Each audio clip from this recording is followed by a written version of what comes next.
Hola, hola a todos, buenos días. Estamos en una nueva versión del ciclo de conversación en Ciencia Abierta y Ciencia Ciudadana, organizada por el Laboratorio de Ciencia Ciudadana de la Universidad de Los Lagos. Este webinario, este conversatorio es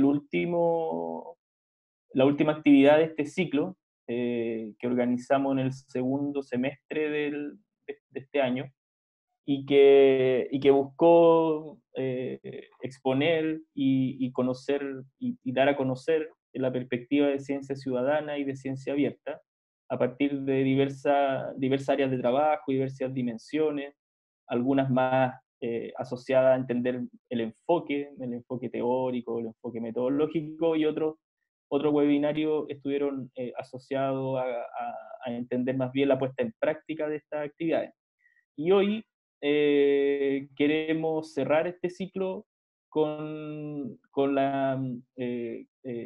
colocando y exponiendo la formación de una red asociada a la ciencia ciudadana, de cual el laboratorio forma parte, y que se asocia específicamente a la justicia climática. Esta es una red que se conforma hace un año aproximadamente. Varios de los presentes en esta ocasión están hace un poco más tiempo ya trabajando con estos temas, pero la red como una organización, digamos, más formal, se organiza hace un año y se organiza en torno a un proyecto que es organizado y dirigido por la Universidad de York, de Toronto, Canadá, a partir de un programa de scholarship, de becas, que se llama Queen Elizabeth segunda, y que es de Canadá, y que está asociado a la formación de una red de investigadores, de activistas también, de investigación y de acción asociada a la justicia climática, a la economía ecológica y a la gobernanza de los comunes. Y en ese marco es que estamos aquí hoy reunidos, y bueno, y les vamos también a contar un par de otras cosas que está haciendo esta red. Entonces, en esta ocasión voy a empezar por arriba, aquí a mi izquierda arriba. Nos acompaña Daniela Campolina. Ahí está Daniela. Hola Daniela. Daniela está en Minas Gerais. No sé en qué ciudad de Minas está. ¿Está en Belo Horizonte o en otra ciudad? Está en Belo Horizonte, en Minas. Daniela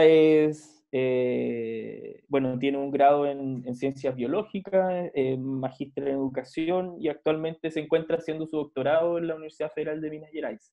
Y además participa como activista y como investigador en una serie de iniciativas y movimientos asociados principalmente al desastres ambientales que han ocurrido en la zona donde vive Minas Gerais, eh, y también en movimientos de mujeres y movimientos socioambientales asociados a esa temática.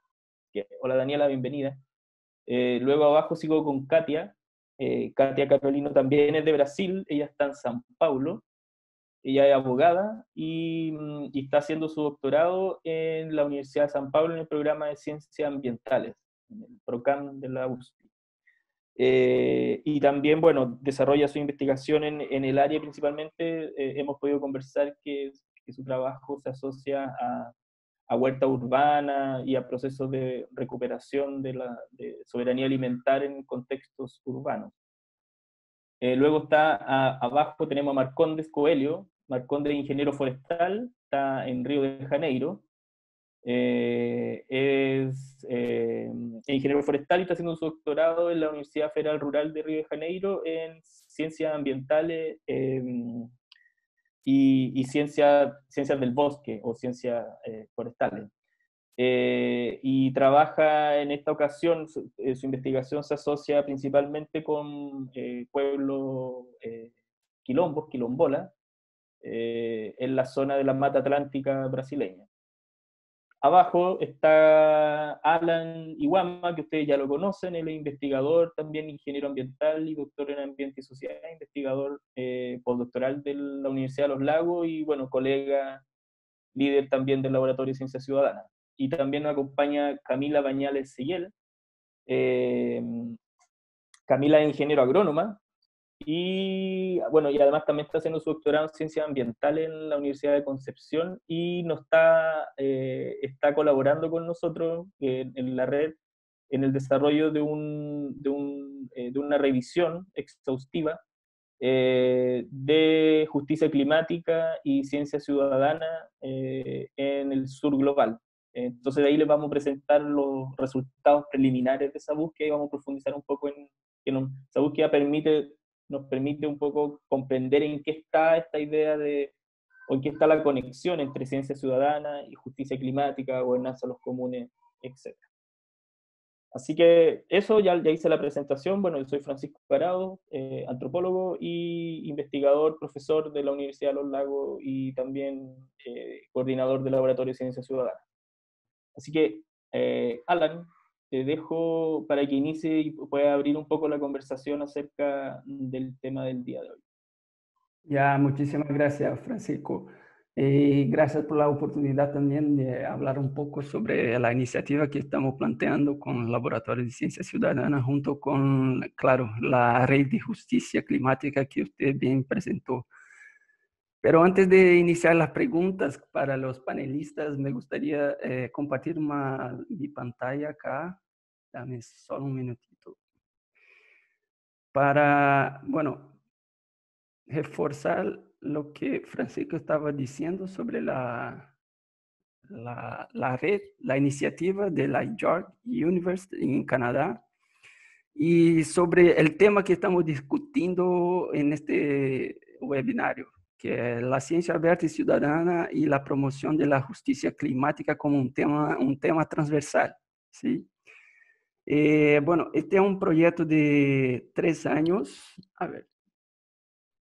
de 3 años que inició como en 2017 y se termina como el próximo año. Entonces, la verdad es que ganó un año más, y que, como Francisco estaba diciendo, reúne académicos, activistas para investigar temas como justicia climática, la gobernanza democrática de los bienes comunes, y además de los temas transversales como la ciencia ciudadana, ¿sí?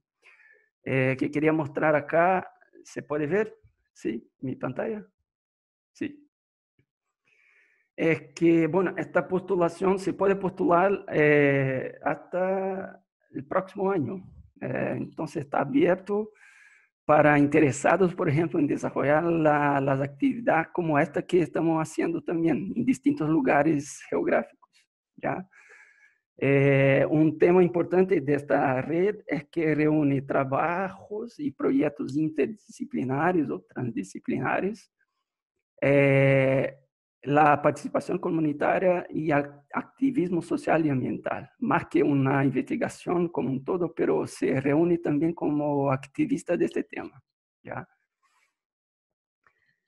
Hoy tiene como 11 participantes esta red. En América Latina, por ejemplo, tiene como 6 participantes que están ahí, las caritas de todos. Y en África también, como 5 participantes. Y juntos, bueno, esta red, como estaba diciendo, reúne más que investigadores también como activistas para trabajar con este tema de gobernanza de los bienes comunes, la justicia climática y ciencia ciudadana.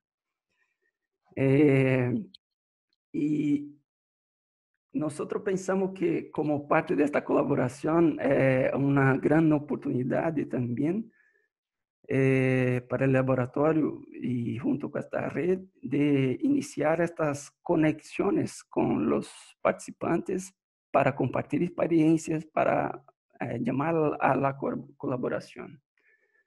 Y que quería presentar muy rápidamente es que parte de esta iniciativa, que como Francisco había dicho, como un año, iniciamos la preparación de un artículo para discutir el rol de la ciencia ciudadana sobre el tema de justicia climática o justicia ambiental también.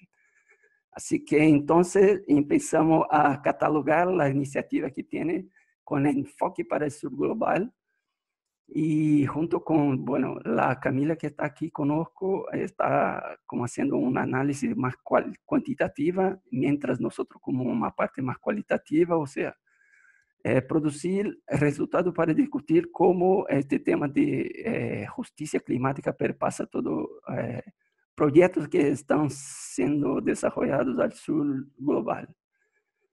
Entonces, bueno, paro de compartir acá y que quería, para abrir este diálogo con todos los panelistas, gostaríamos de iniciar como un bloque de preguntas para que cada uno traiga su experiencia y perspectiva sobre el tema. Entonces, bueno, para empezar, nosotros gostaríamos de preguntar, por ejemplo, cómo la ciencia ciudadana pueden apoyar el proyecto y discusión sobre la justicia climática.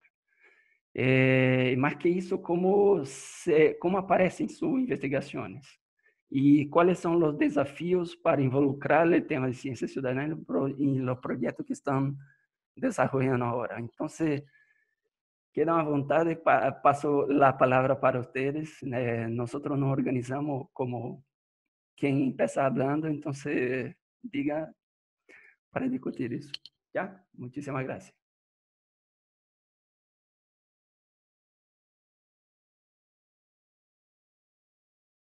No sé si alguno... Pode ser a Dani? que comenzar, Dani. Ok. Buenos dias, bom dia. Eu vou no português. Primeiro, é um prazer enorme, né, estar aqui participando não só dessa conversação, mas da rede em si. Eu vou compartilhar aqui a tela para me orientar aqui melhor na apresentação. Aí vocês me digam se estão vendo.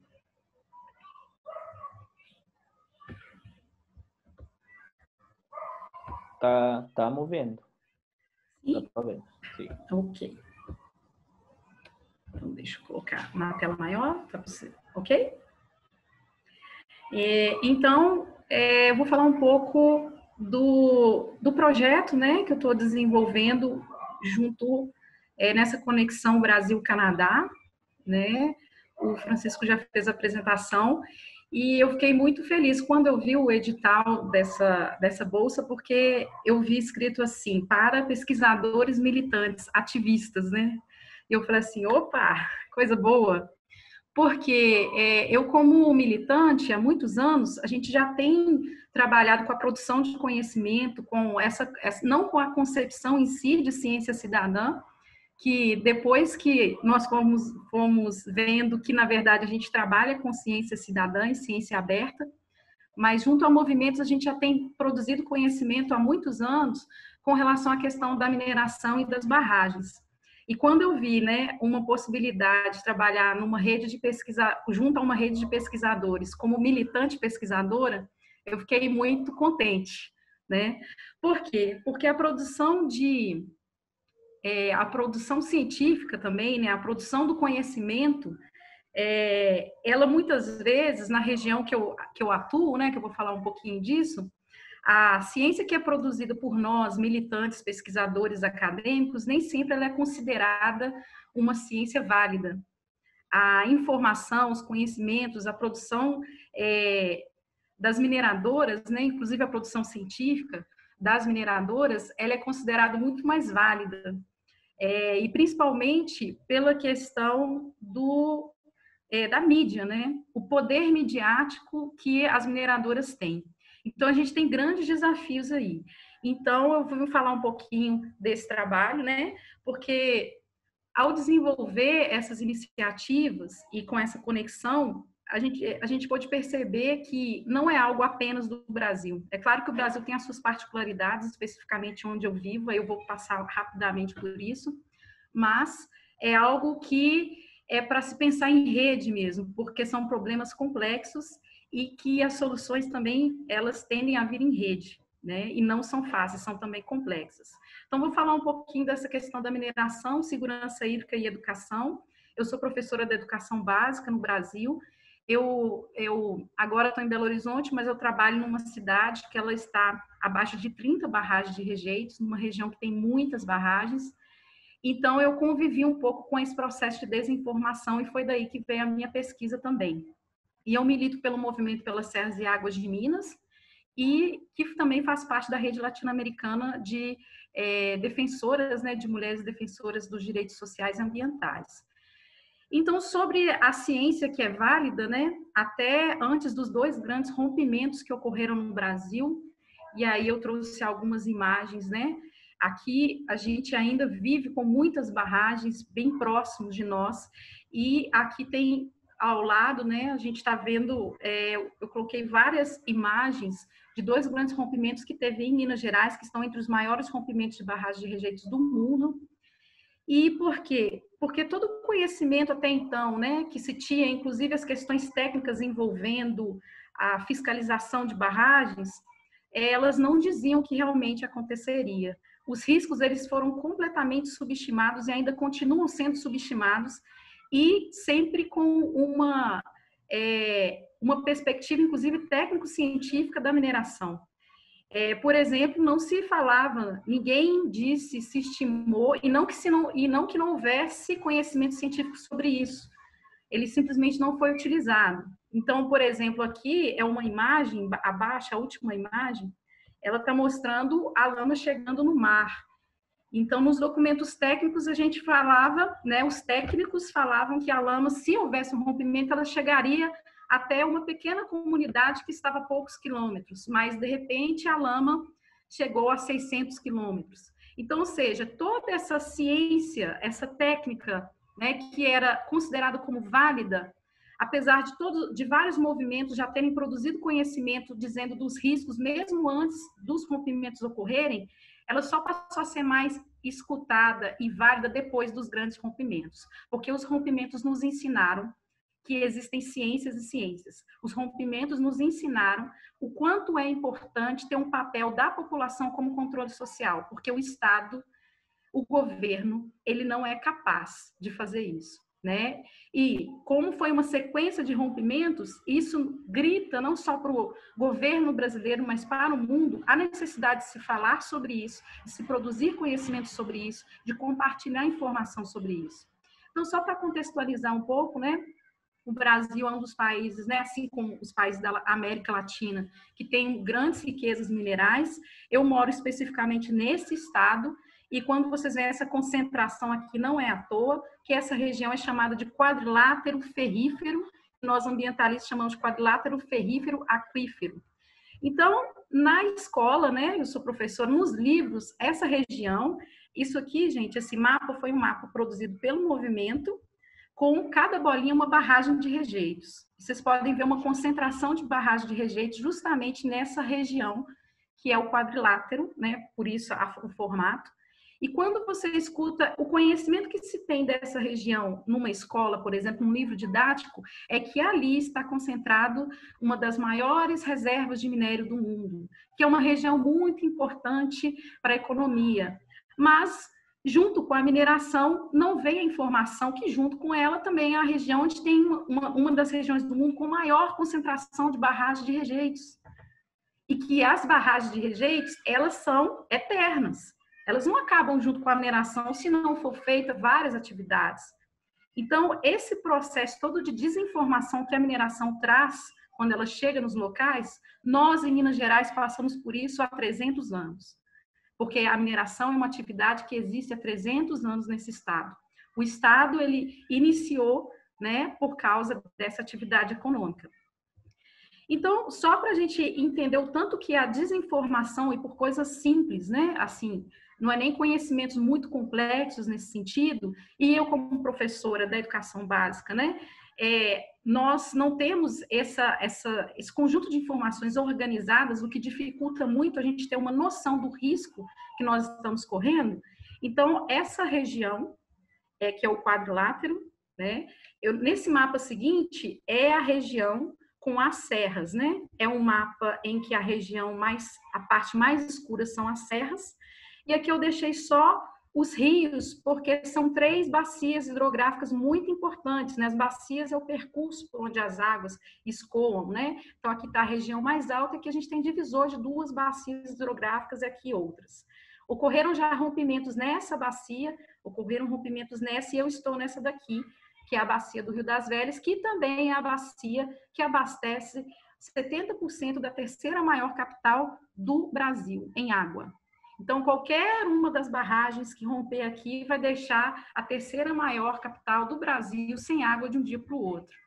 E aí, esse é o mesmo mapa, aqui só para contextualizar, onde ocorreram os 2 grandes crimes ambientais, né, socioambientais, e que as mineradoras insistem em dizer que são acidentes e que a comunidade acadêmica e os movimentos técnicos cientificamente já comprovamos que é um crime, tanto é que já existem processos judiciais com relação a isso.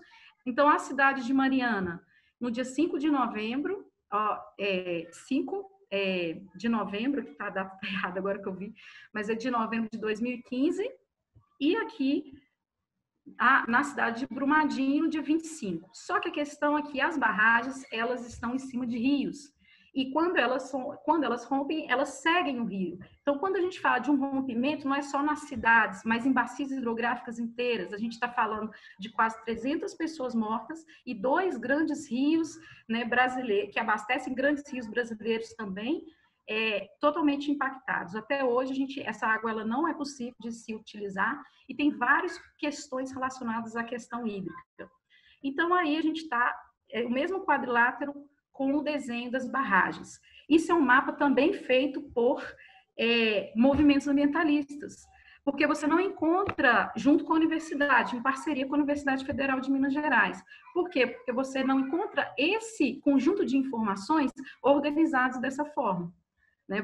Nós temos aqui a questão também de que a mineração, nesse caso específico, o minério, a água está no meio do minério. Quando você destrói as serras, você está destruindo o armazenamento de água de bilhões de anos.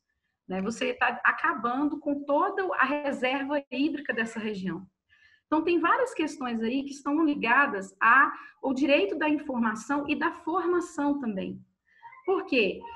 Se nós estamos num estado há quase 300 anos com mineração, a Política Nacional de Segurança de Barragens é extremamente recente. Teve uma atualização dela esse ano, mas ela é muito recente. Né? E o Sistema Nacional de Informações sobre Barragens, ele é mais recente ainda. Ele foi previsto em 2010, mas ele começou realmente a operar como um sistema online em 2019, e somente depois do 2º grande rompimento. Então, precisou mais de 300 pessoas morrerem, se for contar todos os rompimentos que já teve até hoje, que não foram poucos.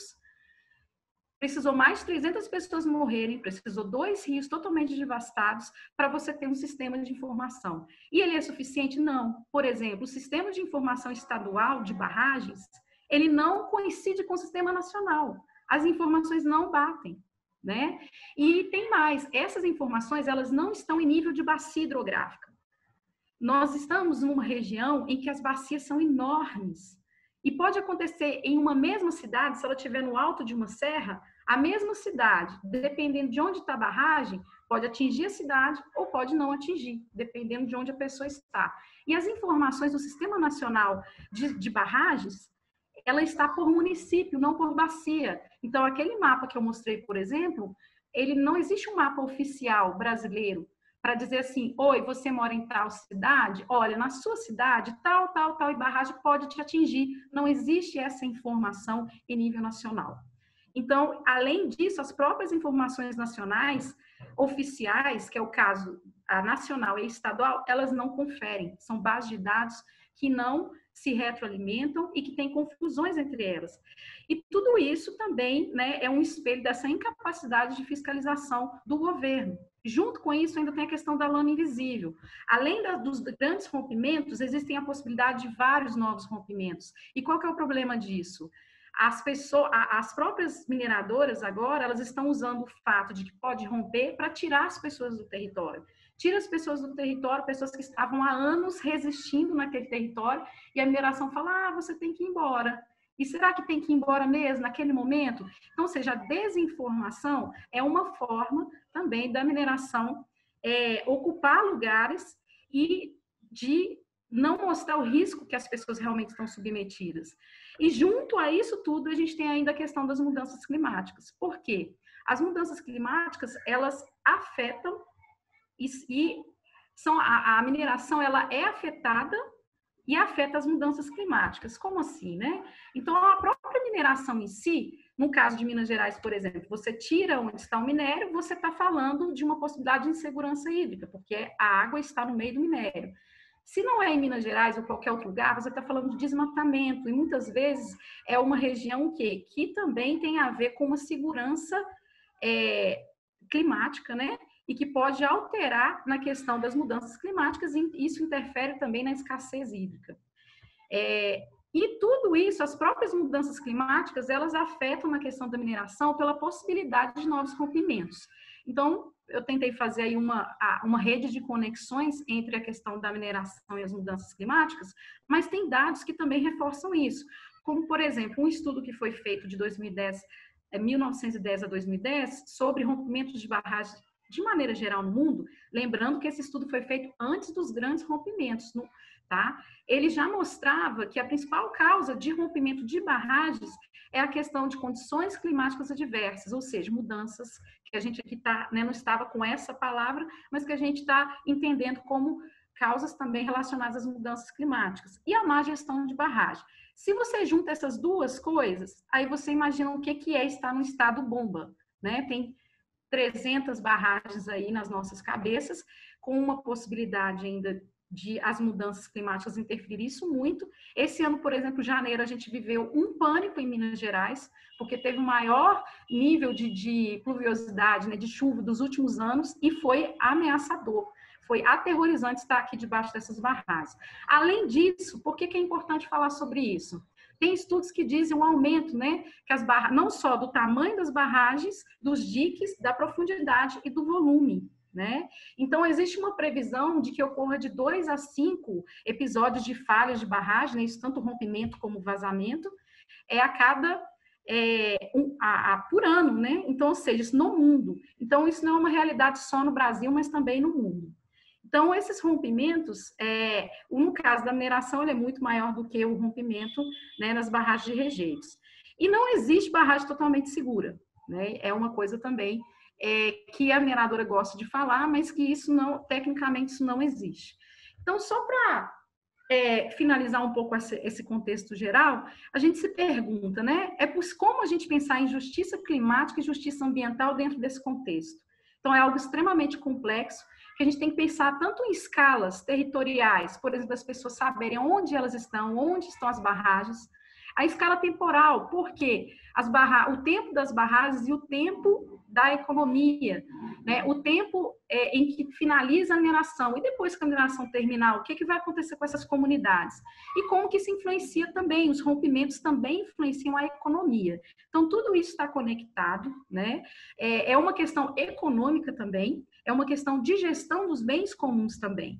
E essas pessoas, né? A gente tem visto que as pessoas que forem os atingidos, né, pelas barragens, pelos rompimentos de barragens, são pessoas que geralmente dependem do rio. São pescadores, pequenos agricultores, comunidades indígenas, quilombolas. Então, você está falando, assim, de pessoas que já estão em estado de vulnerabilidade e que têm uma tendência a intensificar isso com as mudanças climáticas e com as possibilidades também de rompimento. São pessoas que têm a sua vida muito conectada à própria dinâmica do rio, né? Então, dentro desse contexto, a minha pesquisa em si, ela fala sobre a visão dos professores em relação a rompimento e insegurança de barragem. Então, eu pesquiso qual que é o nível de informação de professores que estão debaixo das barragens, né, sobre essa situação, se eles têm essa noção da localização, do risco, e o tanto que a informação não circula, que é um dos resultados que a gente tem tido aí nesse processo. As pessoas que estão debaixo de barragem, inclusive nós professores e muitos pesquisadores, não sabemos dos tipos de barragem, as causas de rompimento, quais são os mecanismos de controle social, né, nesse sentido da barragem, quais são os bancos de dados existentes, utilizar esses bancos de dados, como que eles dialogam, né? Se existem ou não barragens seguras. É só uma questão técnico-científica, a questão da segurança de barragens? A gente vê que não, que passa por questões políticas e econômicas muito fortes. E o que a gente vê é que isso não é só no Brasil, isso é na América Latina e até no Canadá. Né? Pela Bolsa foi possível ver, por exemplo, que cidades em que tem barragens também no Canadá, essa desinformação das populações abaixo, ela existe também. Né? Esses bancos de dados, eles também não são organizados dessa forma em outros países. Então, a gente vê aí um modus operandi da mineração, não só no Brasil, mas na América Latina, né? No mundo de maneira geral, e como que a educação e a ciência cidadã, ela tem um potencial muito grande, né? Nesse enfrentamento de tentar o quê? Um processo de maior controle social e de produzir informações sobre esse contexto, para as pessoas entenderem e perceberem os riscos aos quais elas estão submetidas, porque se você não sabe o risco que você está submetido, a tendência já é você ficar tranquilo. Agora, quando você tem noção do risco que você está submetido, a tendência é você buscar o quê? Opções, né, mais seguras, né? E isso envolve várias questões, não só científicas, mas também políticas e econômicas. Então, a ideia da ciência cidadã, ela permeia assim, todo esse projeto, né? Não só os materiais que estão sendo produzidos a partir disso, mas também a desinformação, né? Mapeando esses processos de desinformações que acontecem no território. Nos vários países, a gente inclusive mapeou muitos materiais didáticos que as mineradoras produzem, então, num processo de desinformação, porque além de não trazer a informação correta, você tem um processo de discursos que não condizem com a realidade e que trabalham no sentido de uma alienação. E essa ideia da ciência das empresas e a ciência das universidades e movimentos ativistas, né? Junto com o silêncio e a omissão do Estado, e, claro, também a falta de investimentos, tanto na produção científica, mas também na criação de bases de dados que possam realmente beneficiar as pessoas, né, nas suas tomadas de decisão. Então, é um pouco do que eu queria trazer, né? Desculpa, eu acho que eu me delonguei aí, eu esqueci de olhar aqui os horários, mas é um pouquinho da experiência, né, e que eu estava querendo compartilhar com vocês. E por isso que eu acho tão importante a gente colocar a pauta da mineração e da insegurança de barragens de rejeitos dentro de uma lógica de insegurança, né? Dentro de uma lógica de justiça climática envolvendo os países do Sul também. Tá bom? Obrigada, pessoal.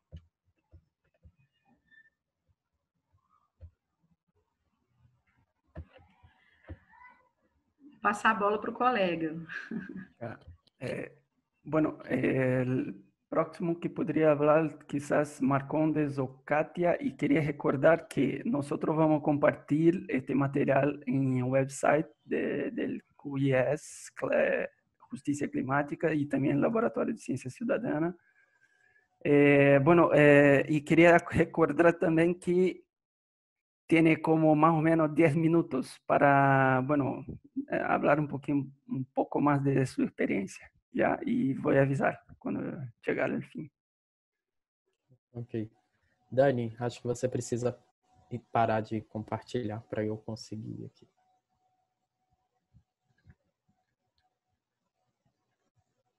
E queria pedir também, Marcondes, para que não apague sua câmera quando... Sim. Já. Porque estamos gravando. Deixa eu ver, acho que tá aparecendo aí. Deixa eu ver se eu consigo. Tá aparecendo. Tá. Bom, buenos dias, bom dia, né, a todos, todas.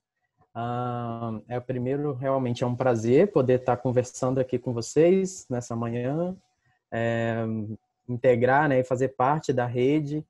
Eu conheci a Elly, né, nossa líder dentro dessa rede, e foi realmente de uma forma muito inesperada que eu consegui começar a fazer parte, né, e acho que de lá para cá foi só benefícios mesmo, tanto pessoais quanto profissionais, conhecer outros trabalhos e a gente poder estar desenvolvendo esse trabalho em conjunto, como esse artigo que o Alan já anunciou antes, né? Então acho que vai ser uma grande contribuição também da rede para essa temática.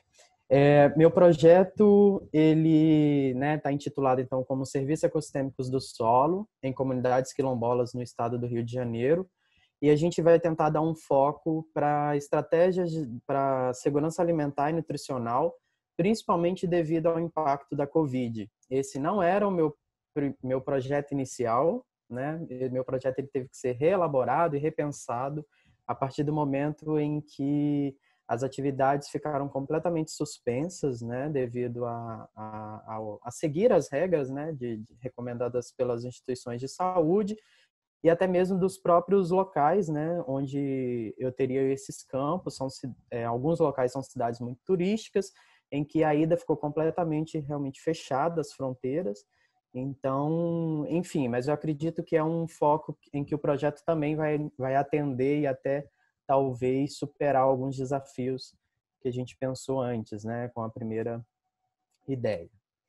Bom, o projeto ele está estruturado, né, para ser realizado em 4 territórios quilombolas no estado do Rio, mas são todos territórios que estão com alguma relação com áreas protegidas, né, ou unidades de conservação, como é chamada aqui no Brasil.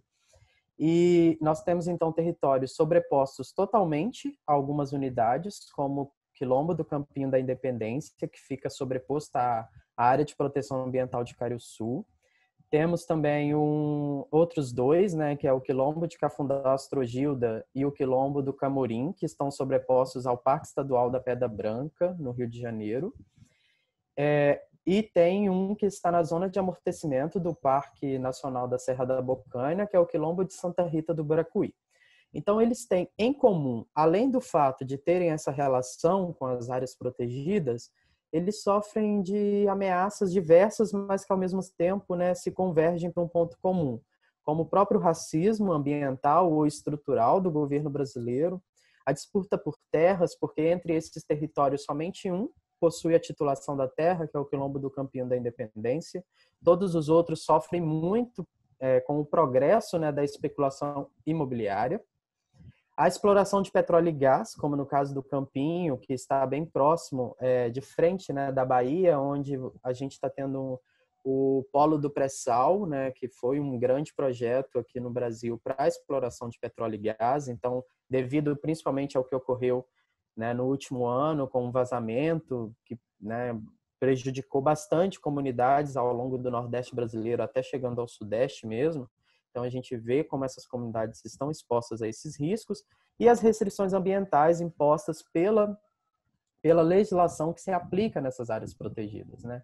Essas comunidades, elas precisam de ter o uso da terra, elas precisam fazer suas roças tradicionais, precisam fazer seus sistemas de produção de alimento funcionar em consonância com a conservação da floresta, enfim, de todo o bioma em que elas estão inseridas, né, que é o bioma Mata Atlântica. Mas existem restrições que são diferentes a partir do momento em que eu tenho áreas protegidas com categorias diferentes, né? Então, tem áreas com categorias de uso sustentável, tem áreas que são a nível estadual e a nível nacional que se diferenciam em determinados segmentos, e temos também áreas que estão no entorno, mas que nem por isso deixam de ter também restrições do uso do solo por estarem em zona de amortecimento.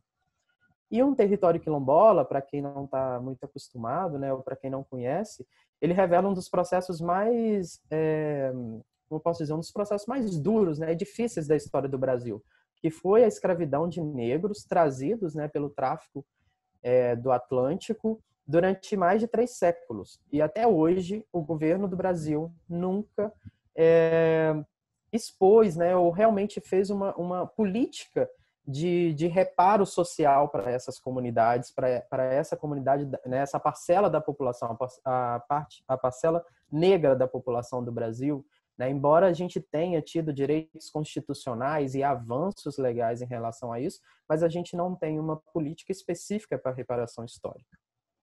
Então, dentro desse contexto, o meu projeto está baseado em algumas grandes áreas, né, que envolvem a conservação da natureza, como a economia ecológica, pelo próprio conceito dos serviços ecossistêmicos do solo, a etnoconservação da biodiversidade, a partir do momento que a gente entende as comunidades tradicionais como agentes de conservação ambiental, a relação com as áreas protegidas, que são estratégias já, né, antigas de proteção da biodiversidade, mas como que isso pode relacionar com a proteção da sociobiodiversidade.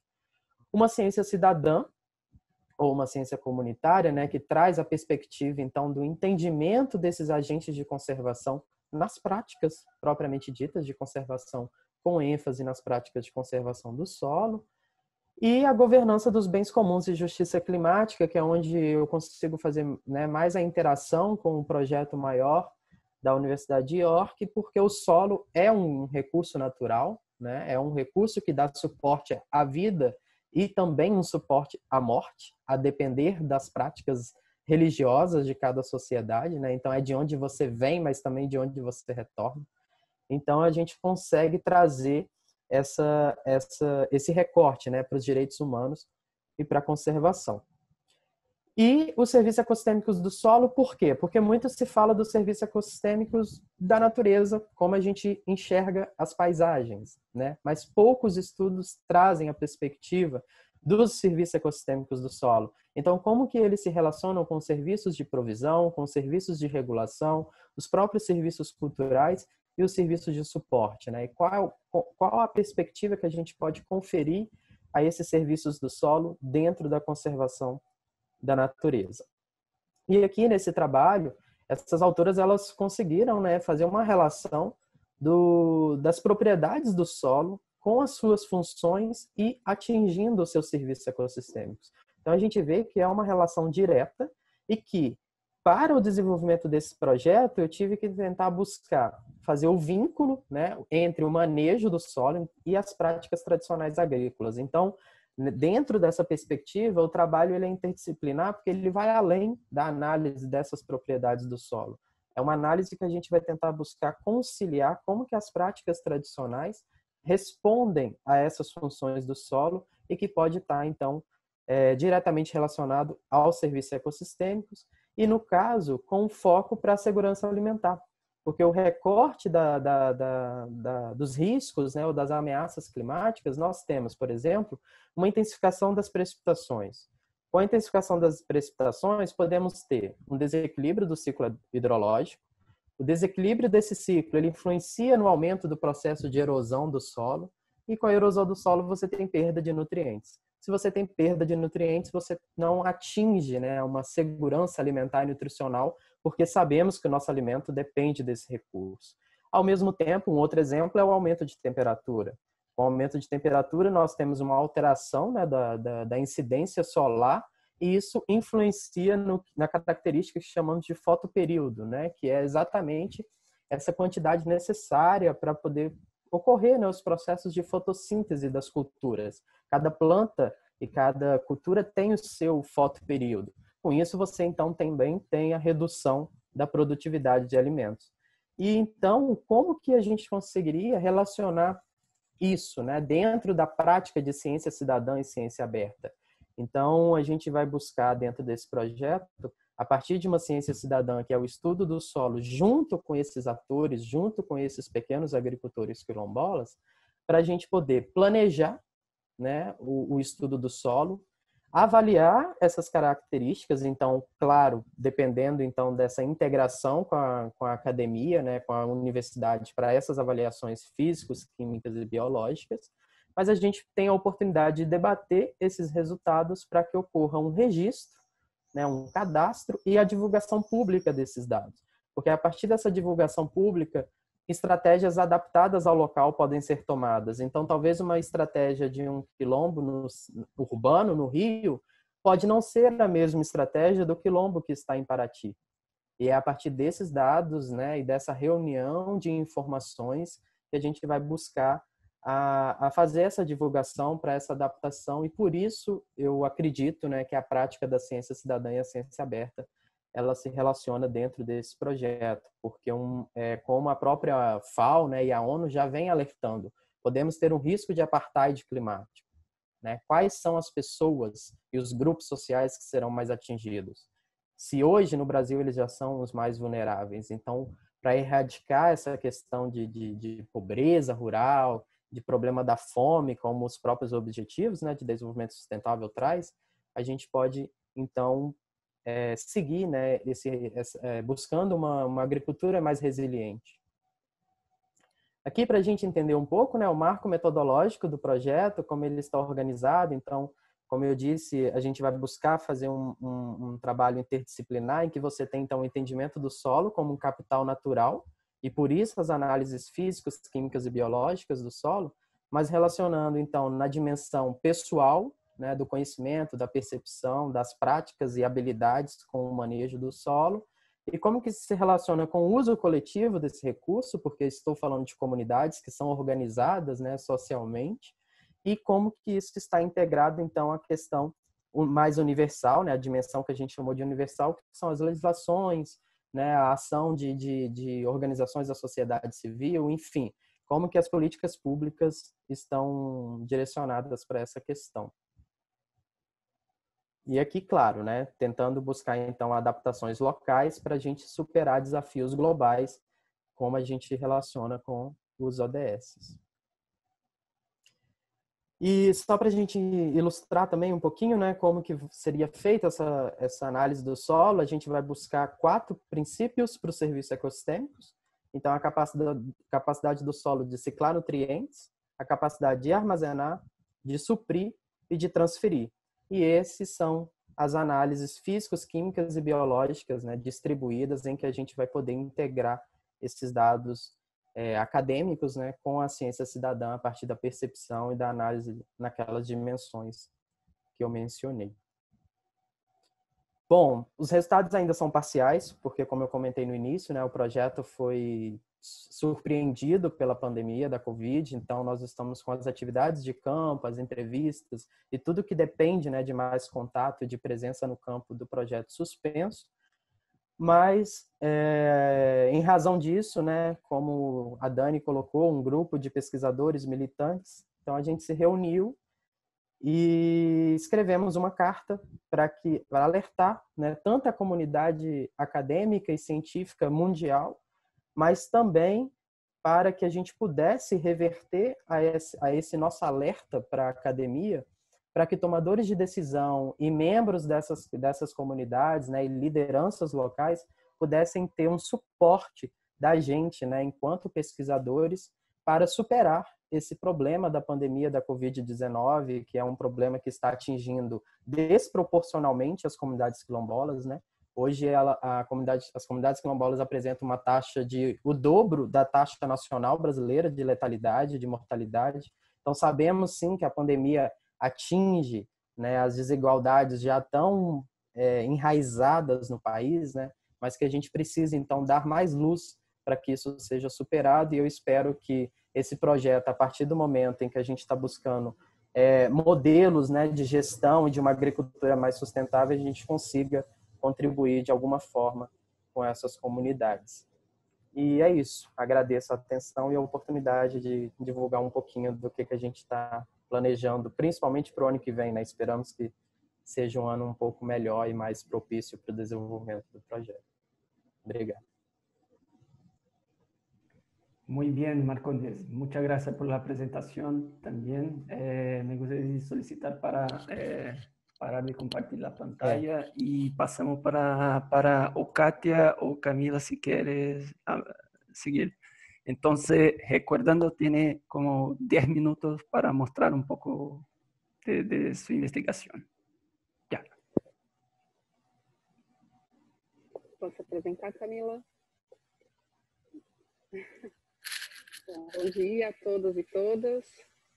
Para mim também é um grande prazer estar aqui com vocês, compartilhando essas experiências. Eu acho que a gente já está em contato há um ano e esse é o primeiro momento que a gente conseguiu aqui conhecer um pouco mais a fundo a pesquisa de cada um, né? Então eu queria agradecer ao Alan e ao Francisco, né, pela oportunidade, pelo convite e pela oportunidade de estar podendo conhecer um pouco mais a fundo o projeto de vocês, a pesquisa de vocês. A minha pesquisa está mais relacionada à questão da governança do que a justiça climática, então eu optei por fazer uma reflexão sobre as perguntas que o Alan trouxe. E aí a gente pode aqui ficar aberto, né, se alguém quiser complementar, para a gente poder refletir. E não vou apresentar meu trabalho, né? Fica para uma próxima oportunidade. Bom, sobre a questão que o Alan colocou, né, como a ciência cidadã pode apoiar projetos e discussões sobre o tema da justiça climática. Bom, acho que aqui já ficou mais do que provado, né, como que a ciência cidadã tem um potencial para apoiar projetos não só de justiça climática, como qualquer outro tema em qualquer outra área do conhecimento, né? No entanto, eu queria chamar a atenção, né, porque quando a gente questiona sobre como a ciência pode apoiar esses projetos, eu acho que um passo anterior é a gente pensar na necessidade de divulgar a ciência cidadã. Porque eu vou colocar a minha experiência profissional, pessoal, né, de já ter participado de vários grupos de pesquisa e ter entrado no doutorado sem nunca ter ouvido falar sobre ciência cidadã, né? Eu fui conhecer esse conceito, me aproximar desse conceito quando eu conheci vocês, né? O Alan, Francisco, Marcondes, a Daniela.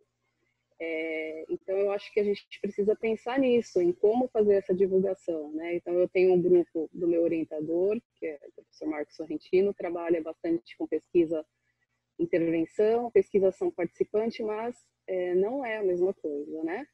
E aí, eu não acabei, por desconhecer, eu não usei, né, o conceito de ciência cidadã no meu trabalho, que é sobre agricultura. Na verdade, meu trabalho é sobre a política pública da agricultura urbana no município de São Paulo. E hoje eu vejo quanto a ciência cidadã poderia contribuir com a agricultura urbana, principalmente porque quando eu apresento o meu trabalho nos eventos e congressos, as pessoas querem saber quem são os agricultores, quanto produzem, o que produzem, se usam insumos químicos, qual que é o preço, se é mais barato, se é mais caro. E quando a gente olha esses dados, não tem. Em São Paulo não tem.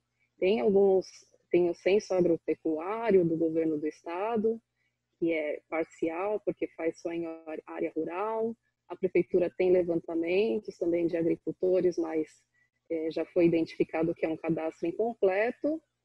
E em 2016, a prefeitura do município de São Paulo elaborou um projeto, submeteu para pedir um financiamento internacional. Eles concorreram a um prêmio e ganharam, né? E então eles conseguiram contratar uma consultoria, e essa consultoria fez o levantamento dos agricultores. E eles criaram uma plataforma que eu não vou colocar aqui para vocês, vou só falar que é o sampamaisrural.prefeitura.sp.gov.br. Nessa plataforma, os próprios agricultores conseguem entrar e incluir o local onde eles têm a propriedade agrícola, onde eles têm a prática ali deles. Então, isso é muito bacana, mas é uma iniciativa que surgiu agora em 2020. Então, a gente está muito distante ainda, né? E na academia também, né? Poucas pesquisas são feitas sobre agricultura. A agricultura urbana, ela é uma atividade marginalizada. Então, a ciência cidadã tem um potencial gigantesco para contribuir nesse tema. Então, indo para a segunda pergunta, como a justiça climática, a justiça ambiental e a ciência cidadã reflete na minha pesquisa? Eu já falei um pouco sobre a ciência cidadã. Sobre a justiça climática, não é exatamente o meu foco de pesquisa, como eu disse, eu trabalhei mais com a questão da governança, mas tem uma revista da Fundação RUAF, que é o Centro de Recursos de Agricultura Urbana e Segurança Alimentar, tem sede na Holanda. Em 2014, eles fizeram uma publicação na revista com 14 artigos, fazendo essa relação entre agricultura urbana e mudanças climáticas. Então, eu trouxe aqui alguns breves apontamentos, porque isso tem algumas questões que outros pesquisadores colocam em dúvida. Então, como não é exatamente a minha área de pesquisa, eu vou só apontar, né? Então, uma delas é que a agricultura em áreas urbanas, ela contribui para a diminuição da emissão de gases de efeito estufa, por diminuir a distância entre produtor e consumidor, né, a questão do transporte. Já vi pesquisas dizendo que isso assim, não é tão relevante, mas enfim, eles colocam como uma potencialidade da agricultura urbana. A questão do consumo de produtos in natura, que reduz a geração de energia utilizada no processamento industrial dos alimentos, a possibilidade de escoamento da água, da chuva, né, quando você tem áreas abertas, e também tem as dificuldades, né, o que as mudanças climáticas trazem para a agricultura, né, então as tempestades, inundações, secas resultam também em problemas. O Marcondes até pode falar melhor do que eu, nas questões de como isso interfere na produção agrícola e, por consequência, acaba aumentando o preço dos alimentos. Enfim, falei de forma bastante breve esse assunto. Com relação à justiça climática, né, a justiça ambiental, desculpa, tem muita relação agricultura urbana, porque quando a gente pensa em agricultura urbana, logo a gente pensa na questão da terra, né, na disponibilidade de terra. E quando a gente anda pelos centros das cidades, a gente identifica vários terrenos vazios que poderiam ter grande potencial para ser uma área agrícola, enfim.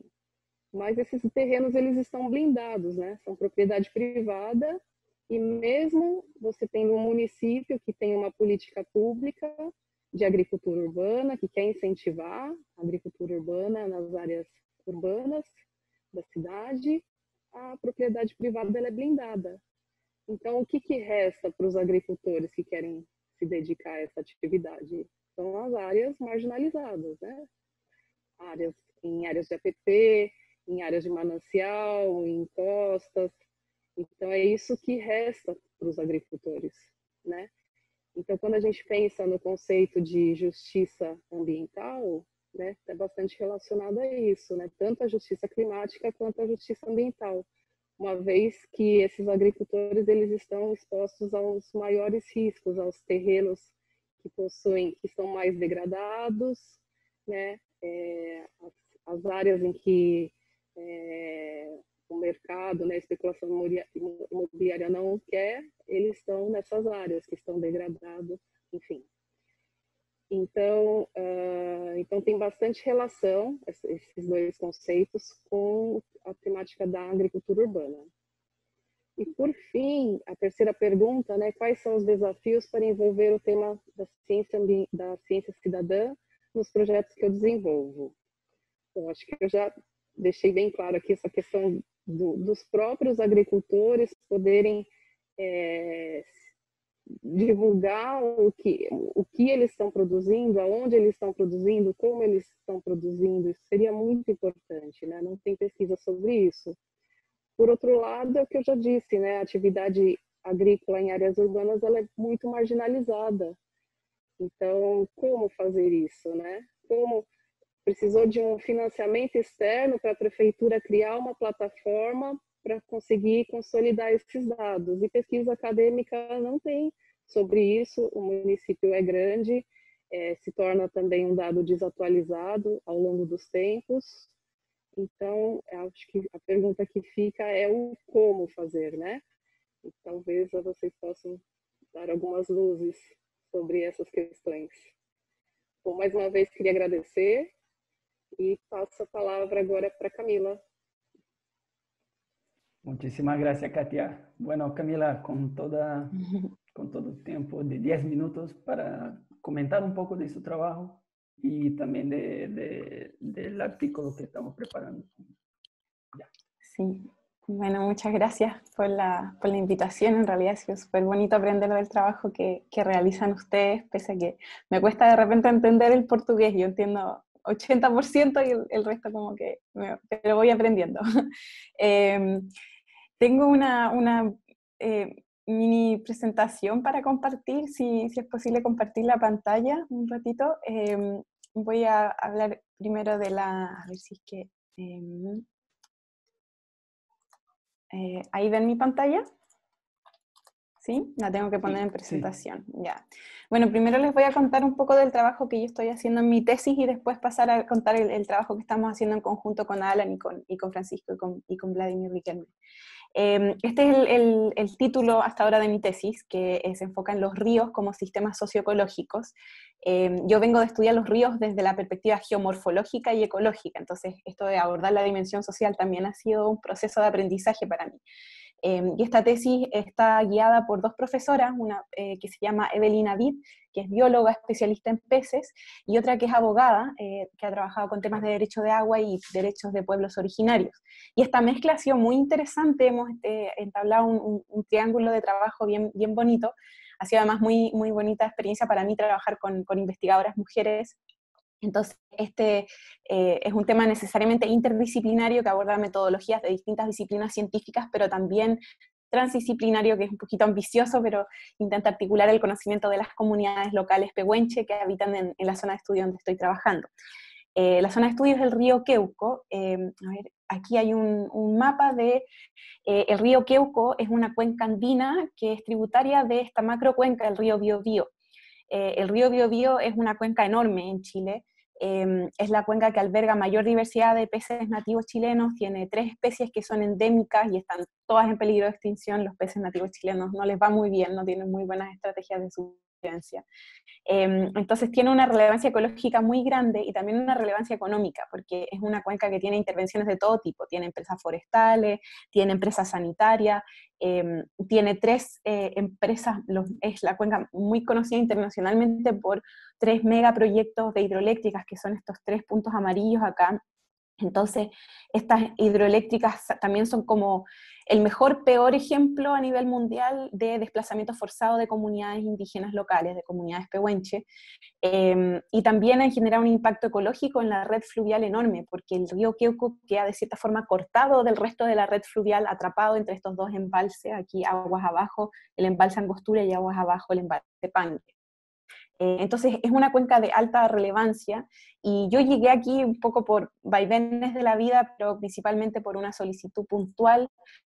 Esta organización, la Red por la Defensa del Río Queuco, que es una organización local de personas pehuenche y no pehuenche que se preocupan por la protección de este río, y que se articularon en torno a una amenaza puntual que es la construcción de una carretera hídrica que está en debate en Chile actualmente, la construcción de un megaproyecto de transportar aguas desde las cuencas del sur de Chile hacia las cuencas del norte, un proyecto nefasto por donde vea, echa aguas así como que tiene agujeros en términos técnicos por muchos aspectos, y pretende comenzar la extracción de agua acá, en el río Queuco. Entonces es una cuenca que tiene una historia de trauma ecológico, de trauma de emplazamiento de proyectos gigantes, y que además tiene esta amenaza inminente.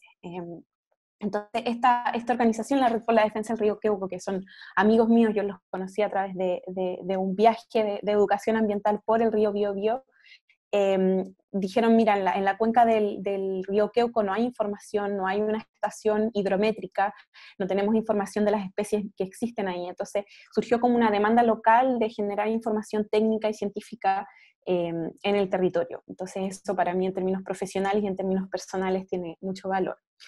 Ahora, los objetivos de la tesis son diversos, tienen una parte legal, una parte ecológica, y obviamente se vio enfrentada a la pandemia como todas las investigaciones este año en realidad. Entonces mi expectativa era estar así con mi equipo de terreno, levantando información de los peces nativos, de las comunidades acuáticas, instalar un sensor hidrométrico, tener conversaciones extendidas que se llaman Nutram en Chedungún, medir el caudal y distintos aspectos, y todo eso quedó congelado por la pandemia. Pero surgieron distintas oportunidades. Puntualmente, de nuevo, a partir de una inquietud local, ellos me manifestaron que tenían la inquietud de que no querían quedarse estancados durante la pandemia porque sabían que durante este tiempo las personas con poder económico y político siguen avanzando para la construcción de la carretera hídrica, no se detienen. Entonces dijeron, ¿qué podemos hacer nosotros estando acá? ¿No hay alguna capacitación que nos puedas hacer tú? Entonces eso me llevó a mí a ponerme a buscar, a ver cómo lo podemos hacer, cómo podemos monitorear el río sin haber instalado un sensor fluvial. Y llegué a conocer esta aplicación que se llama Crowdwater. Es una aplicación que desarrollaron hace 3 años en la Universidad de Zúrich, en Suiza. También surgió como un proyecto doctoral que tiene distintos aspectos de levantamiento de datos en cursos de agua continentales. y funciona a través de, lo que a mí me interesaba era monitorear el caudal, y funciona a través de estas reglas digitales para medir cómo sube y baja el río a través de fotos que van tomando las mismas personas. Entonces nos organizamos para hacer un taller. Esta es la foto del taller que hicimos en mayo, y fue justo antes de que se pusieran las restricciones más estrictas acá. Y desde entonces las personas allá han estado tomando datos casi todos los días. Tenemos un registro muy bonito, como se ve aquí. Este es el registro pusimos 4 estaciones, y esta es una de las estaciones donde se ve el pic de caudal durante el invierno. Es un río que tiene influencia pluvio-nival, entonces tiene un pic en invierno por las lluvias, y luego otro pic acá por el deshielo de las nieves. Y bueno, estos son los 4 puntos que hemos ubicado. Yo originalmente tenía el interés en el río Queuco, pero ellos me manifestaron la inquietud de poner otro en el río Biobío, que está influenciado aguas arriba por la hidroeléctrica Pangue, que opera con un tipo de operación que se llama hydropeaking, que cuando hay mayor demanda de electricidad, sueltan agua y bajan agua, y sueltan agua y bajan agua. Entonces tiene un impacto ecológico tremendo, y también tiene un impacto social porque muere gente. Muchas veces la empresa no informa a las comunidades cuáles son los horarios, cuándo hacen eso, y muchas veces hay pescadores en las orillas de los ríos, y cuando empieza a subir el río no tienen aviso, y hay gente que se accidenta. Entonces dijimos, ok, pongamos una ahí, pese a que no es como estrictamente el área de estudio de mi tesis, también yo estaba receptiva a las inquietudes de ello. Y ha sido increíble también el registro de ese río, porque efectivamente está así como sube y baja, y no coincide con las estaciones de estos otros ríos que deberían tener el mismo régimen.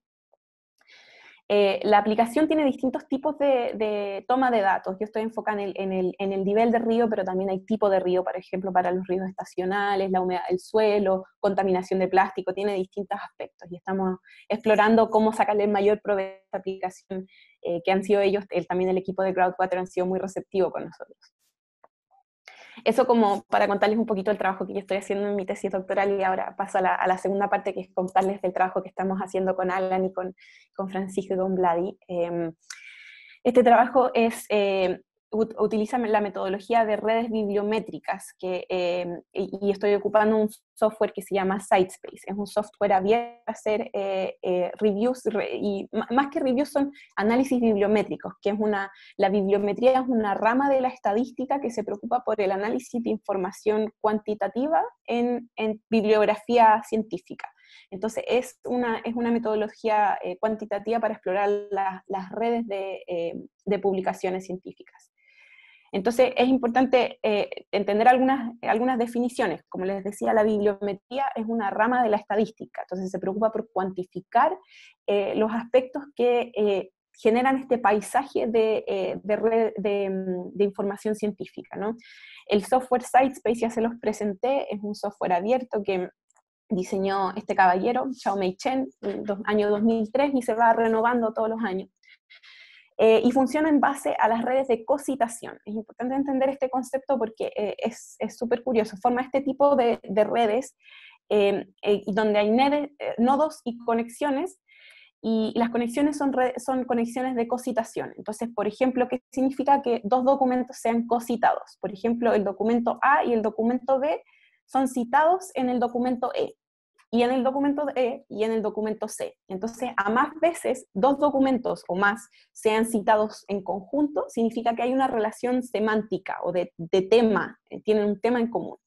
Entonces, las redes no son así como yo hice una publicación y cité a Alan, sino que hice una publicación y cité a Alan y a Katia, entonces Alan y Katia tienen una relación semántica. Entonces, jamás se repite esa cocitación, significa que hay un vínculo más fuerte, y en base a esos vínculos se van formando, se distribuyen estos nodos y se van formando núcleos temáticos, ¿ya?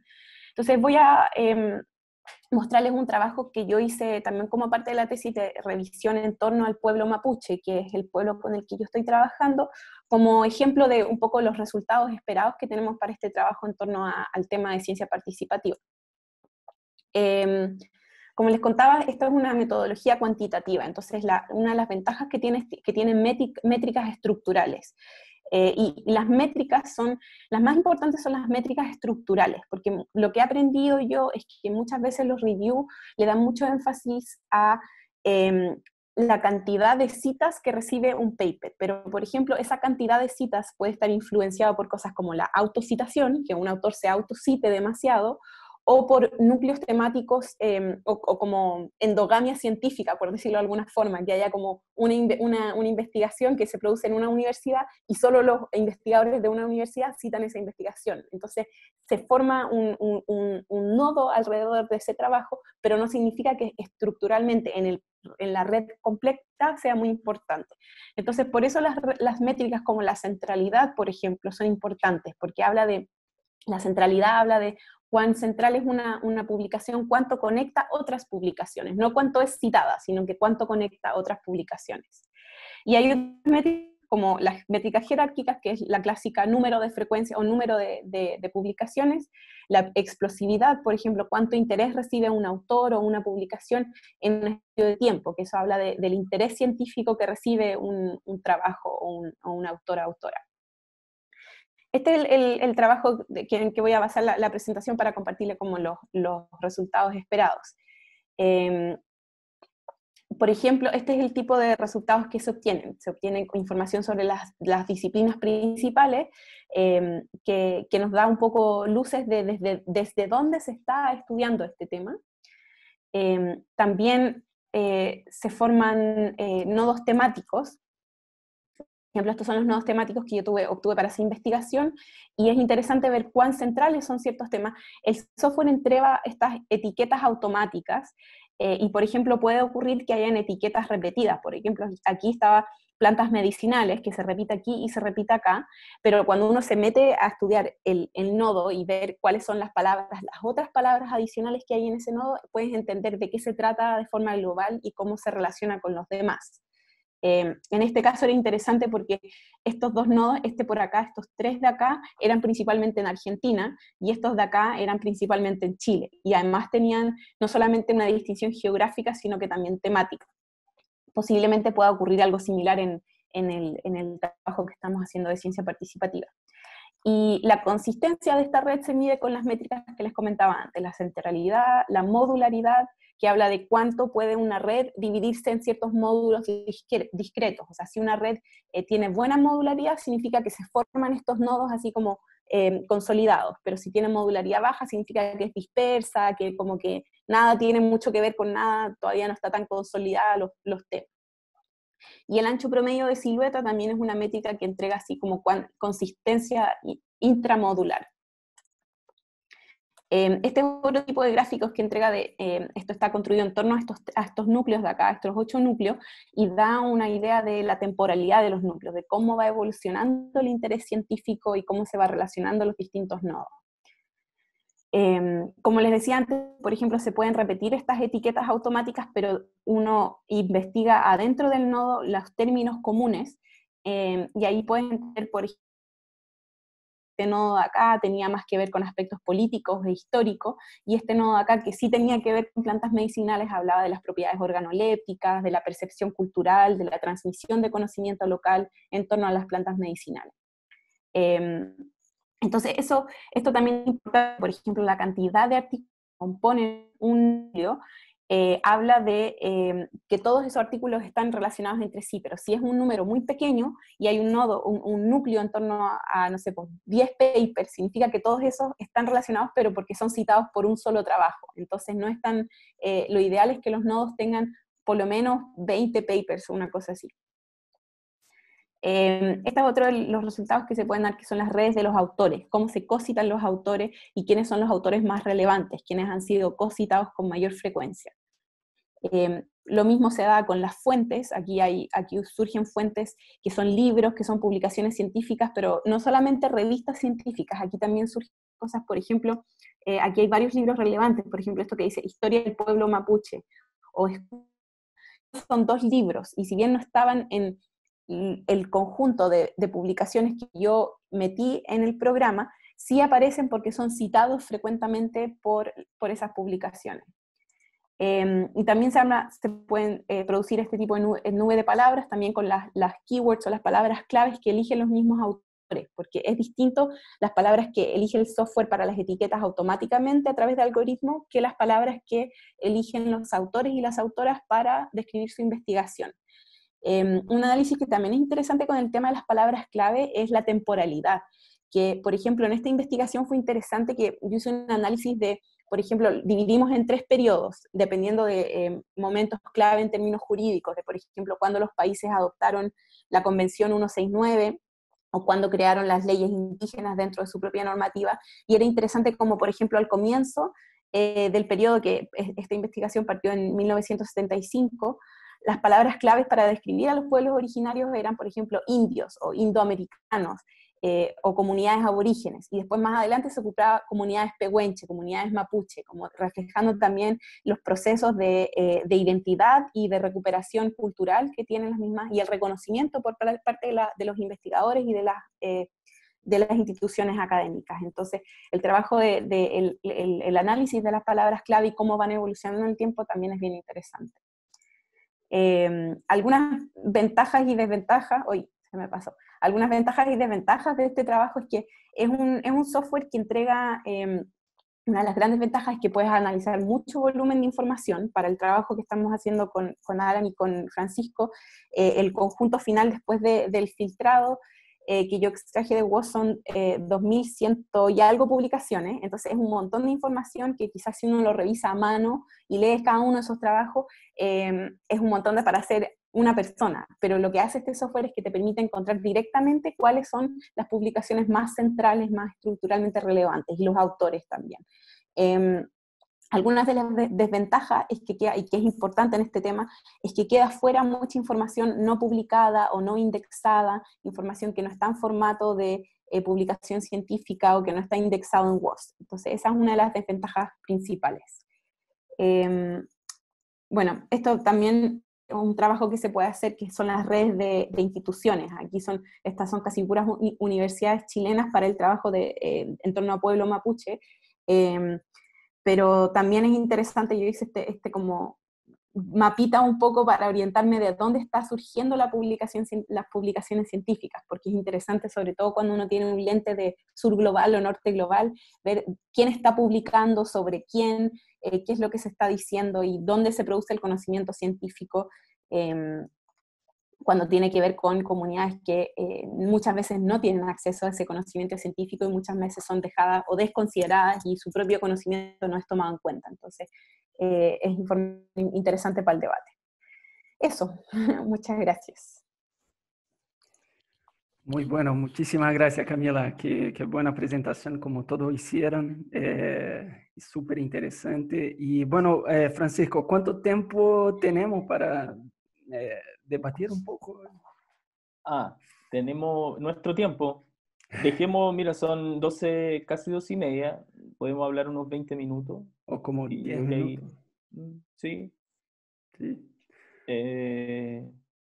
Pero sí, la idea que teníamos ahora era más bien abrir para discusión entre nosotros. Yo y Alan nos vamos a omitir esta vez de presentar. Y la idea es discutir a partir de sus investigaciones y de sus proyectos cómo podemos incluir, integrar la idea de la ciencia ciudadana, perspectiva de ciencia ciudadana, para intentar hacer esta relación entre justicia climática con ciencia ciudadana.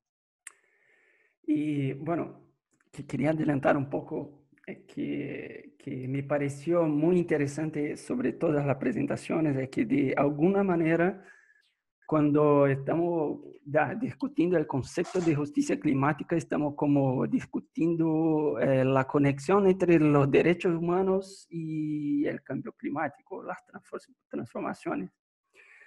Y en ese sentido estamos como diciendo, bueno, hoy en día estamos viviendo impactos de gases de efectos invernadero en escala global, pero producidos por países desarrollados y que tiene impactado de forma muy asimétrica para todos los países que están. O sea, afecta a los países que están en América Latina, África e India de una forma distinta como se afecta, por ejemplo, Estados Unidos y Europa.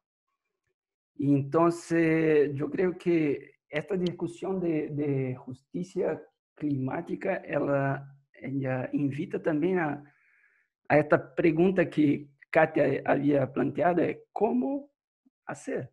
Entonces, ¿cómo la ciencia ciudadana se puede apoyar o puede de facto apoyar esta discusión? Entonces, yo creo que producir espacios y políticas de inclusión social que garanticen equidad social, económica, en un contexto de asimetrías que vivimos, social, política y etcétera, entre los países que son dichos desarrollados y los países en desarrollo. Entonces, yo creo que en toda presentación pasa una discusión sobre ya. Entonces, tenemos que discutir cómo involucrar a la persona. Y bueno, fui anotando como palabras clave en todas las presentaciones. Y desinformación, racismo, divulgación, comunicación, datos tecnicistas versus datos no expertos y las plataformas de monitoreo. Yo creo que, claro, y la investigación inter y transdisciplinaria. Entonces, bueno, hay una oportunidad que todos nosotros estamos vivenciando con eso, de utilizar esta perspectiva, pero más importante que eso es como que tenemos que discutir en toda charla y ciclo de conversaciones en este webinar organizado por Francisco y nosotros aquí del laboratorio, es que hay que involucrar a la gente antes de utilizar cualquier plataforma que existe, porque si no, no se va a lograr. Hay que existir esta demanda social. Entonces, bueno, es por ahí que yo creo que el rol de la ciencia ciudadana para discutir este tema de gobernanza, justicia climática o justicia ambiental también tiene mucho que apoyar esta discusión que estamos poniendo ahora en abierto. Entonces, bueno, un gusto Sí, yo escucharlo. creo que para agregar también otro tema y ahí abrir para ustedes, es que al escuchar sus investigaciones y también al contrastarlas con las nuestras, con las de Alan, con la mía, lo que se ve es que hay una necesidad de información y de cómo uno puede comunicar y bajar información, que en el caso de los cambios ambientales, de los cambios climáticos, tienden a ser extremadamente técnicos, extremadamente abstractos en muchos sentidos, sin necesariamente lograr la conexión entre los problemas que le sucede a la gente en el día a día, en su cotidiano, con estos procesos a escala global que muchas veces uno no tiene los mecanismos para comprenderlo y para situarlo en los territorios en los que las personas viven. Entonces, me da la impresión de que el ejercicio de la información, ya sea información en términos de cambios climáticos globales, como también información de los problemas ambientales o de las amenazas que hay en cada territorio, es relevante. Lo decía Camila en términos de que, por ejemplo, no se sabía cuáles eran los flujos de apertura o cierre de la represa, y no existe esa información. Daniela también señalaba lo mismo, las personas que viven al lado de estos relaves, de los relaves no saben cuáles son las medidas, qué es lo que hay, cómo no hay medidas de riesgo. Lo mismo sucede con Katy y con Marconde. Entonces, yo creo que ahí la ciencia ciudadana tiene como un elemento clave que en el fondo dice relación con cómo uno conecta ese tipo de información y la transmite y la hace comunicable para la sociedad. No sé cómo ven esa parte. Entiendo que me dio la impresión de que todos tenían más o menos la misma inquietud, tenían el mismo problema, el mismo desafío con sus investigaciones. Entonces, si alguien quiere comenzar, podemos comenzar en el mismo orden. Daniela, luego Marcondes, Katia y Camila. O quien quiera. Sí. Pode ser. Podemos hacer esta ronda y ahí tal vez podemos cerrar. Sim, claro. Bem, eu acredito que é bem nessa linha, né? Tanto que o Alan quanto o Francisco falou. O que eu vejo, assim, tanto em alguns projetos, que talvez tenha a ver também com o projeto da Camila, mas que eu vejo muito no do Marcondes, além de ter da importância de ter os dados, né? De ter as plataformas de monitoramento, de compartilhar isso, existem questões estruturais, políticas e históricas que interferem muito nessa produção e compartilhamento de informação. Quando você envolve, né, comunidades indígenas, quilombolas e comunidades afetadas por grandes empreendimentos, além de toda a dificuldade que se tem em produzir conhecimento de forma colaborativa, envolver as pessoas, divulgar, né? E até dentro dos meios acadêmicos a gente sabe a dificuldade até financeira de se fazer isso, né? A gente está falando de países com grandes territorialidades, a gente está falando de bacias enormes, a gente está falando de quilombos espalhados no Brasil, né? Então, além de todas essas dificuldades, a gente tem questões políticas, estruturais muito fortes, que simplesmente não há um interesse de alguns poderes políticos, econômicos, de que essa informação seja produzida e que ela circule. Então, além do que já é em si desafiante em fazer uma ciência aberta, colaborativa, produzir plataformas de monitoramento, você tem muitas forças que simplesmente não querem que isso aconteça, né? E que vão contra isso, né? Dizer da importância dos quilombos, dizer da importância da agricultura urbana, dizer da importância do povo mapuche, dizer da importância de pessoas que veem o rio como uma forma de vida, né? É algo desafiante. Então, eu vejo assim, por isso que eu acho que essa rede de justiça climática, ela também é muito importante no sentido de envolver militância, porque ela vai muito além da produção acadêmica, né? Ela vai realmente, Paulo Freire dizia, no chão, né? No chão do conhecimento, no chão da escola, no chão, no solo, né, Marcondes? No solo. No chão e no solo. Então, por isso eu acho que as redes são muito importantes, né? Nacionais e internacionais nesse sentido, porque nós estamos falando nessa própria conexão Sul-Sul, e eu digo assim que eu fiquei muito impressionada por nós sermos da América Latina e sempre, claro que tem muitas especificidades da América Latina e que compartilha isso com a África também, mas de ver, por exemplo, situações como no caso da mineração, que o modus operandi, inclusive, é assim, mas não na mesma intensidade, mas também no norte, né? Então, é algo assim, realmente, para a gente pensar em alternativas que envolvam os movimentos sociais também, que envolvam as populações locais, não só no sentido da produção desse conhecimento, mas como uma formação política e empoderamento, né? Porque o conhecimento ele é poder, né? E essas comunidades têm muito conhecimento. Essas comunidades elas são os experts sobre onde elas vivem, né? Então é uma parceria assim que tem tudo para dar certo, mas que não vai ser fácil, né? Ela nunca vai ser fácil por causa dessas questões macroestruturais, políticas, econômicas. Então, por isso também a importância dessas redes. Eu acho que é um pouco do que eu pensei aqui em estar dizendo nessa discussão, né? Aí passo a bola para o Marcondes. Pode ser. Bom, evidentemente, né, também que eu me sinto contemplado pelo que foi falado, mas eu gostaria de dar um exemplo, né, chamar uma atenção. Por exemplo, o Quilombo de Santa Rita do Bracuí, em Angra, ele está agora enfrentando uma nova batalha, né, além da titulação pela terra, com muita especulação imobiliária, esse título de patrimônio, né, mundial da Unesco, lá da humanidade pela Unesco, que veio para Paraty, a Baía da Ilha Grande, ele veio e, ao mesmo tempo que ele é um instrumento a mais para essas comunidades lutarem pelos seus direitos, né, por ser um patrimônio da humanidade, mas ele trouxe também um aumento da especulação imobiliária. Só que, associado a isso, eu não sei se talvez, né, por essa situação, outras pressões e outras coisas, né, tomaram frente, assim, tomaram poder de acontecer, como no caso de Santa Rita do Bracuí, que está enfrentando agora uma batalha contra a instalação de uma usina hidrelétrica no rio, deixa eu conferir o nome, Paca Grande, que ele está inserido na bacia do rio Bracuí, o rio que dá nome a essa comunidade, né? Então, conversando com uma das lideranças locais, ele diz: não, o rio é a veia da nossa comunidade.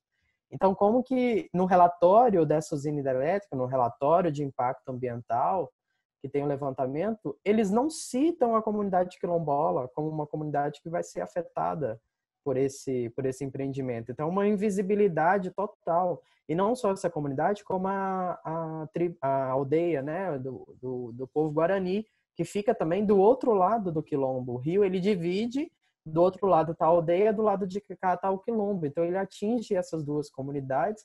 E por ser povos indígenas, ter uma legislação específica, separada das outras comunidades tradicionais, no relatório eles citam um possível risco à aldeia indígena.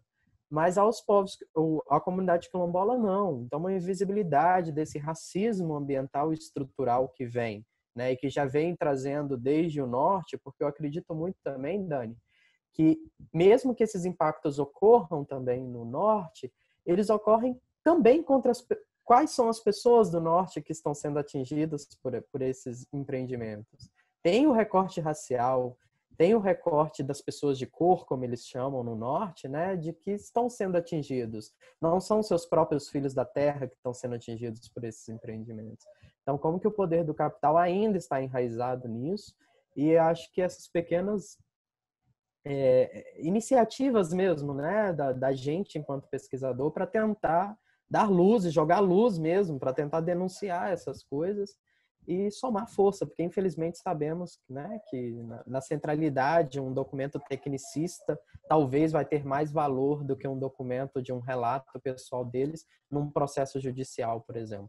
E eu acho que é tentar jogar esse jogo, né, do que está sendo feito, juntando as duas coisas, né? Valeu, passo para cá. Muy bien. Camila o Katia, gostaria de agregar algo a la discussão? Sim. Bom, também me sinto contemplada pelo que foi falado pela Dani, pelo Marcondes, e aí eu fui pensando aqui algumas palavras, né? Militância, redes, informação, formação, comunidade. E a tudo isso, ciência política, ciência cidadã, eu queria acrescentar a incidência em políticas públicas e o advocacy, né, que dá um sentido positivo contra a ideia do lobby, que tem mais um sentido negativo de interesse privado. A gente tem o advocacy e uma incidência em políticas públicas, que também que são conceitos, né, que a gente também pode se apropriar para tentar avançar um pouco mais nessas discussões em torno da ciência cidadã, com dados, com informação e formação, como bem colocou a Dani. E é isso. Passo para a Camila.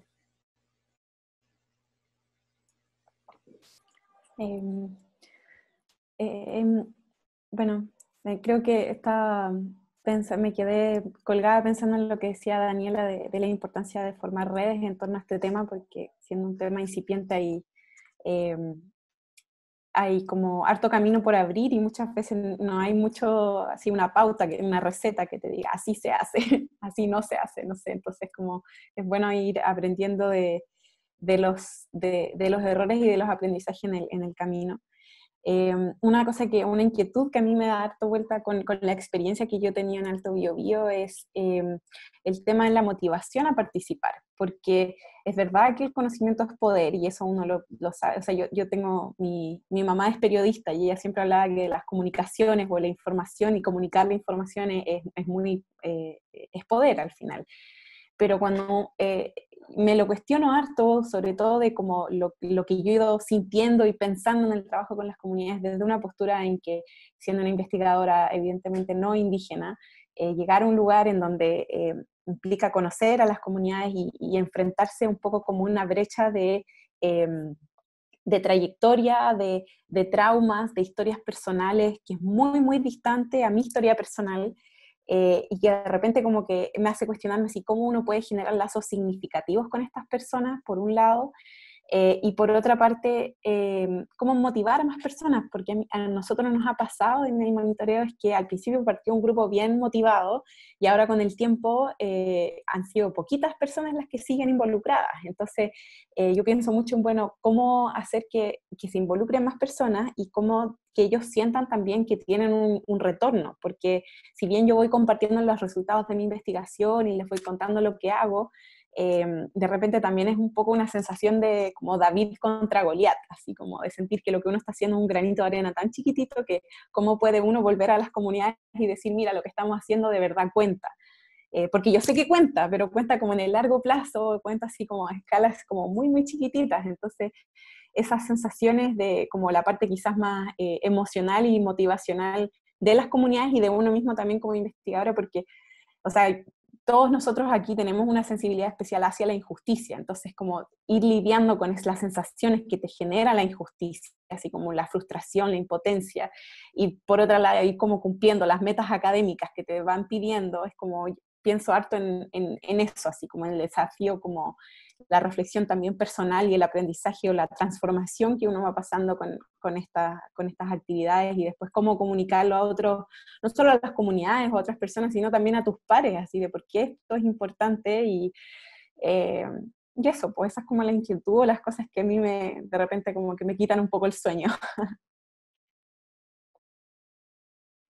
Bueno, Francisco, antes de terminar, solo me gustaría de agregar una cosita. Es que sobre este tema de red, de trabajar en colaboración, y eso que plantea, que Camila está diciendo, me acuerdo de una charla que tuvimos con Sidney Alianza, y él nos decía que para hacer una investigación en acción, para involucrar a la persona, hay que quebrar, hay que avanzar, tener una mudanza de paradigma. O sea, es como hay que cambiar todo lo que estamos haciendo.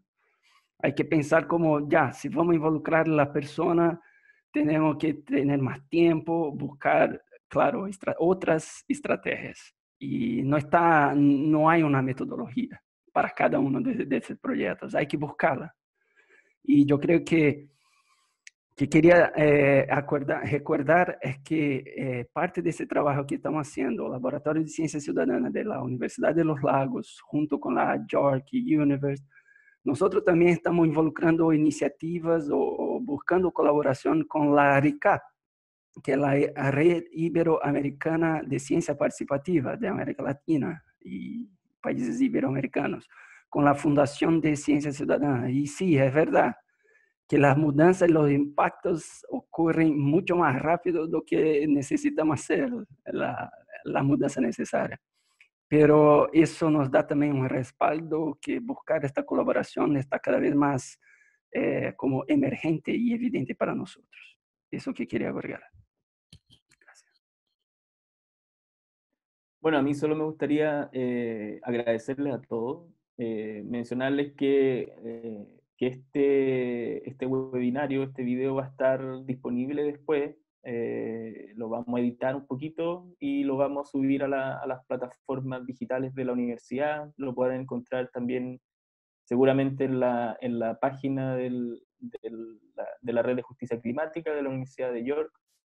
Y los dejamos invitados también a asistir el ciclo, si quieren, si se interesan por el ciclo, cuando lo vean, después están todos los videos del ciclo, hay alrededor de seis webinarios con diferentes actores, como yo les mencioné al principio, y lo pueden encontrar toda en la página del Laboratorio de Ciencia Ciudadana, es cienciaciudadana.ulagos.cl. Y los dejo ahí atentos, invitados también a estar atentos al trabajo de este review, que Camila lo pudo mostrar un poco el ejemplo del otro que ella lideró y contarles que estamos en el proceso de sistematización y de análisis de los datos y tal vez en breve podamos tener resultados. Así que eso, con esto cerramos el ciclo. Esperamos que el 2021, ya estamos en los cierres de año, esperamos que el 2021 continuemos, pueda ser un mejor año que este. Y esperamos continuar con la red y con las actividades de esta red. Así que yo le agradezco a todos la participación y los dejo invitados a seguir seguir el trabajo que estamos desarrollando. Muchísimas Super, gracias. muchas gracias. Muchas gracias. Gracias a todos. Obrigada, gracias a todos. Obrigado. Chao. Tchau, tchau. Chao. Obrigada. Chao. Tchau, tchau. Chao.